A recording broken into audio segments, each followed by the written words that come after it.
नवीन चेहरा देणार आहेत. बरं. हो, जुन्या चेहऱ्याला डावलणार. जुन्या चेहऱ्याला लावणार. पण उपमहापौर होऊन देखील त्यांनी कुठली इथं सुविधा निर्माण करण्याचा प्रयत्न केलेला नाही. कारण त्याच्यामुळं गावभागात आता बदलाचं वारं वाहतंय आणि इथं बदल निश्चित होणार आहे. आणि नवीन चेहरा काय कोणता? ॲडव्होकेट गोपाळ बुरबुरे. नमस्कार, मी तुषार शेळके. आपण पाहताय महाराष्ट्र जीवन न्यूज. सध्या लातूर महापालिकेची रणधुमाळी चालू झाली आहे. लातूर महानगरपालिकेच्या निवडणुका जाहीर झालेल्या आहेत. येत्या 15 तारखेला लातूर महानगरपालिकेचं मतदान आहे. परंतु त्या पार्श्वभूमीवर या लातूरमधल्या प्रभाग क्रमांक 1, ज्याला आपण पटेल चौक म्हणतो, या पटेल चौकामध्ये प्रभाग क्रमांक 1 मध्ये मी आलेलो आहे. इथल्या नागरिकांच्या काय समस्या आहेत आणि कुठल्या समस्या घेऊन ते उद्या मतदानाला जाणार आहेत, त्या पार्श्वभूमीवर आम्ही इथल्या नागरिकांशी काही संवाद साधणार आहोत. माझ्यासोबत या प्रभागातील काही नागरिकसुद्धा आहेत. मी त्यांच्याशी संवाद साधणार. माझ्याकडे युवा मतदार वर्गसुद्धा इथं प्रामुख्यानं जास्त आहे. खरं पाहिलं तर युवांच्या समस्या काय आहेत त्या जाणून घेणार आहोत. काय नाव सांगाल आपलं? प्रकाश धर्मा बनसोडे. बरं. प्रभाग क्रमांक 1 मध्ये कुठल्या समस्या आहेत आणि आपला नेमकं आपल्या मनातील उमेदवार कोण आहे? मनात उमेदवार हे राजकीय पक्ष काहीच काम करत नाहीत. फक्त इलेक्शन आलं, फक्त पाय पडणे, घर जाणे, दामावर फक्त वाटणे, हेच काम आहे इथं मोठ्या पक्षाचं. काय समस्या आहेत तुमच्या या प्रभागात? रस्ता, नाली, ह्या वाड्यामध्ये ग्रामदेव सिद्धेश्वर मंदिर, ग्रामदेव सरस्वती दर्गा, भीमाशंकर, आमलेश्वर देवस्थान, रामलिंगेश्वर देवस्थान, अशी 13 देवस्थान आहे प्रभाग 1 मध्ये आहेत. तरी इकडे गडाचं पाणी येतो. इकडे आमच्या प्रभागामध्ये 7 मस्जिद आहेत. एक मोठी दर्गा आहे, एक जैन मंदिर आहे. हे पुरातन असून याच्याकडे कोणी लक्ष देत नाही. फक्त इलेक्शन आले, काँग्रेसला म्हणतो मी येतो, पाया पडतो, पुन्हा गायब होतो. BJPला येतो, गायब होतो. असं BJP कॅन्डिडेट असं आहे की गाडीच्या नंतर खाली उतरत नाही. आता पाया पडतात, इकडे इलेक्शन आली पाया पडतात. 1500 आमिष धावणे. हे याच्या अगोदर BJPचेच उमेदवार होते ना? 2 होते BJPचे, 3 होते BJPचे. एक देवदास काळे, शैलेश गुजमुंडे आणि भागवान मॅडम आणि एक लोखंडे. विकास केला नाही का? काहीच केलं नाही, काहीच नाही. उलटा हा रस्ता पहा तुम्ही, हा गावाचा मेन रस्ता आहे. माझ्यासोबत अजून काही युवा आहेत. काय सांगाल सर? आता पावसाळ्यामध्ये पाण्याची खूप मोठी समस्या झाली. अक्षरशः गटारं तुडूंब भरली आणि गटाराचं पाणी घरामध्ये शिरलं. त्यावेळेस काय परिस्थिती होती आपली आणि या पार्श्वभूमीवर आपल्या मनातील उमेदवार कोण आहे? उमेदवार सांगणार नाही मी, माझे ती गुपित आहेत. समस्या खूप केवळीवाणी होती. घरात पाणी गुडघ्यात शिरलं. ते नंतर होऊ नये, आम्ही एक नवीन चेहरा देणार आहेत. हो, जुन्या चेहऱ्याला डावलणार. जुन्या चेहऱ्याला लावणार. काय सांगाल? आपल्या काय समस्या येतात? बोला बोला बोला. आमची समस्या अशी आहे की रस्त्यासाठी, गटरीसाठी खूप रस्त्याला पाणी येत आहे. पुन्हा रस्ते खराब आहेत, खड्डे आहेत. तेवढंच की आमची मागणी आहे की आम्हाला रस्ते, नाली, पुन्हा आमच्या समाज मंदिराचे काय कार्यक्रम असते ते. मूळ प्रश्न ड्रेनेज लाईनचा आहे. हो. खरं पाहिलं तर भेडसावणारा प्रश्न हा प्रभाग क्रमांक 8 मध्ये ड्रेनेजचा आहे. आम्ही गेल्या पावसाळ्यामध्ये इथला सर्वे केला, तेव्हा आम्हाला असं दिसून आलं की पावसाळ्यातलं पाणी हे गटारं तुडुंब भरून ते नागरिकांच्या घरामध्ये सुद्धा शिरलं होतं. इतकी विदारक आणि भयानक परिस्थिती या प्रभाग क्रमांक 1 मध्ये होती. माझ्यासोबत काही नागरिकसुद्धा, ज्येष्ठ नागरिक, त्यांच्याशीही चर्चा करणार आहे. काय सांगाल सर, काय समस्या आहेत आपल्या या प्रभागामध्ये?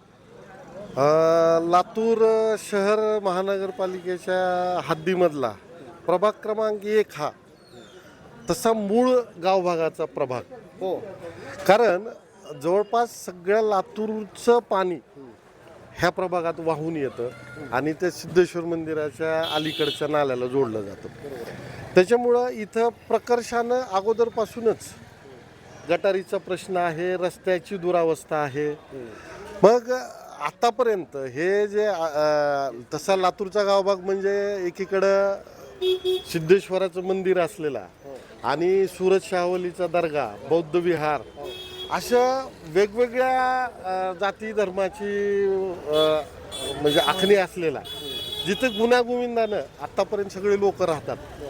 पण ह्या जातीपातीच्या राजकारणात मागील 25 वर्षापासून जे कुणी नगरसेवक इथं आले, आता लातूरला तसं गावभागाला उपमहापौर पदसुद्धा मिळालं होतं. पण उपमहापौर होऊन देखील त्यांनी कुठली इथं सुविधा निर्माण करण्याचा प्रयत्न केलेला नाही. कारण इथं आता लोकांचा मानस असा आहे की जातीपातीच्या राजकारणात अडकून न पडता जो धडाडीनं काम करणारा उमेदवार आहे त्याला निवडून द्यायचं. मग आता कोण पूर्वीचा सिनियर आहे कोण ज्युनियर आहे ह्याचं काही कुठलं गणित गावभाग सध्या घालत नाही किंवा कुठल्या जातीपातीच्या मोहात गावभाग अडकून पडणार नाही. आणि त्याच्यामुळं गावभागात आता बदलाचं वारं वाहत आहे आणि इथं बदल निश्चित होणार आहे आणि नवीन चेहरा. काय सांगाल कोणती हवा आहे सध्या प्रभागामध्ये, कोणाची हवा आहे? सध्या ॲडव्होकेट गोपाळ बुरबुरे इथं काँग्रेस पक्षातर्फे उमेदवार आहेत आणि त्यांच्यासोबत ॲडव्होकेट थोरात आहेत, तबस्सुम शेख आहेत, त्याचबरोबर मदने मॅडम आहेत, शशिकला मदने म्हणून. हे काँग्रेसचे. हां, हे काँग्रेसची एकदम चांगली ताकदवर मजबूत फळी काँग्रेस पक्षाने दिलेली आहे आणि त्यांच्या बाजूनं वारं वाहतंय असं एक माझा स्वतःचा. आणि मी जिथपर्यंत गावभाग आता बघितला आहे ह्या इलेक्शनला तिथपर्यंतचा माझा अंदाज आहे. तुम्ही म्हणल्याप्रमाणे हे उमेदवार निवडून आल्यानंतर आपल्या ज्या समस्या आहेत त्या समस्याचं निराकरण करतील असं वाटतंय का? हे आता ॲडव्होकेट गोपाळ बुरबुरे म्हणायला गेलं तर पटेल चौकामध्ये रस्त्यावर मेन रस्त्यावरच त्यांचं घर आहे. म्हणजे कुणालाही सहजासहजी उपलब्ध होणारा हा व्यक्ती आहे. गेले 5 वर्ष झालं तो नगरसेवक नसताना देखील नागरिकांच्या बऱ्याच समस्या सोडवण्याचा प्रयत्न करतो. समाजकारणात असतो, राजकारणात असतो, सांस्कृतिक कार्यक्रमात असतो. म्हणजे सगळ्या बाजूने त्यांनी आत्तापर्यंत जवळपास स्वतःची आमदानी खर्च करून लोकांची मदत करण्याचा त्यांनी प्रयत्न केलेला आहे. इथं गेल्या पावसाळ्यामध्येच आपण चित्रीकरण केलंच होतं. ह्या कॉलनीमध्ये पाणी जमा झालं होतं तर स्वतःच्या पदरमोड करून मुरुम टाकणे वगैरे सारखे त्यांनी कामं, रस्ते दुरुस्त करून घेतले होते. मग हा व्यक्ती जर पदरमोड करून स्वतः करू शकतो तर नगरसेवक झाल्यावर एक यंत्रणा त्याच्या हातात असते आणि मग यंत्रणा हातात असल्यावर ह्या गोष्टी त्याला स्वाभाविकपणे सहज करणं शक्य आहे असं माझं मत आहे. सत्ता तर महापालिकेवर काँग्रेसचीच होती ना गेल्या वेळेस. तसं झालं नव्हतं. कारण ज्या लोकांसाठी गावभागाच्या लोकांनी जीवाचं रान करून निवडून आणलं होतं त्यांनी ती सत्ता सुपूर्त केली होती असं मी म्हणेन. कारण स्वतःमधल्या कुरघोड्या सवाट्यावर आणल्या आणि काँग्रेसशी संगनमत करून त्या वेळेला सत्तेचं रूपांतर तसं केलं. हां, ते एक राजकीय खेळी होती. हां, नक्कीच. तर आत्ता या प्रभागामधील समस्या आपण घेतलेल्या आहेत, नागरिकांकडून जाणून घेतल्यात. नागरिकांनी आपल्या अनेक समस्या सांगितल्यात. खरं पाहिलं तर मूळ समस्या आहे ड्रेनेज लाईनची. इथं पावसाळ्याचं पाणी नागरिकांच्या घरामध्ये शिरतं, त्याचबरोबर पिण्याचं पाणी हे गढूळ स्वरूपामध्ये येतं, उच्च दाबामध्ये येत नाही. आणि हा गावभाग असल्यामुळं संपूर्ण लातूरचं पाणी हे गावभागामध्ये येतं. इथं मोठा सुरत शाहवली दर्गासुद्धा आहे आणि इथं सिद्धेश्वर मंदिरसुद्धा आहे जे ग्रामदैवत आहे. परंतु या सुरत शाहवली दर्गा असेल किंवा ग्रामदैवत सिद्धेश्वर मंदिर असेल, या गढूळ पाण्यानं इथल्या असणाऱ्या धार्मिक संस्थानाची सुद्धा विटंबना होती की काय, असाही इथं प्रश्न इथल्या ग्रामस्थांनी, इथल्या या रहिवाशांनी व्यक्त केला आहे.